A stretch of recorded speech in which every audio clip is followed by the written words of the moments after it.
Febre e tosse é o que a gente mais escuta no consultório de pediatria. Intensidade, frequência e os mais variados tipos de tosse. Hoje você vai saber. Meu filho está tossindo há mais de 20 dias, doutor. Eu não aguento mais. Minha filha basta ela deitar, doutor, e ela não para de tossir a noite inteira. Além daquilo que a mamãe te conta, é imprescindível fazer uma boa ausculta pulmonar no bebê, para saber se existe alguma coisa a mais que aquela tosse está tentando anunciar.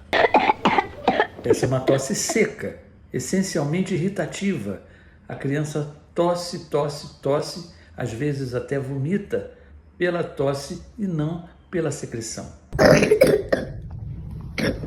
Já nesse caso, você sente que a criança está cheia de secreção e ela precisa ser bem auscultada e bem medicada. Por vezes você escuta a criança gemendo, chiando. Tadinha, como está sofrendo? Embora eu concorde que uma boa hidratação, a criança tomar bastante líquido, bastante água, ela vai conseguir fazer com que aquele catarro, aquela secreção, seja mais facilmente eliminável, mas muitas das vezes temos que prescrever medicamentos. E para cada tipo de tosse, um tipo de tratamento, um tipo de medicamento diferente. A criança está com uma tosse seca, irritativa, você vai dar um antitussígeno.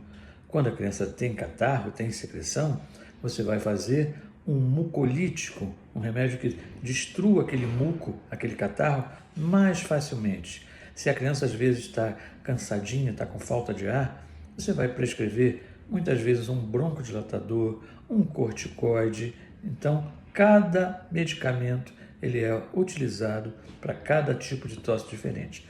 Porém, é o seu médico que deve avaliar a prescrição. Dependendo do quadro, a criança pode ter um resfriado, pode ter uma gripe forte, pode ter uma bronquite, uma bronquiolite, uma broncopneumonia, uma pneumonia e por aí vai. O tratamento é imprescindível, tá? E tudo que você puder fazer para que melhore esse quadro clínico da criança, você faz. A minha prescrição está aqui. Eu vou prescrever, orientar, mas tem que prescrever aquilo que a criança necessita para poder melhorar, para poder ficar curada. Ok?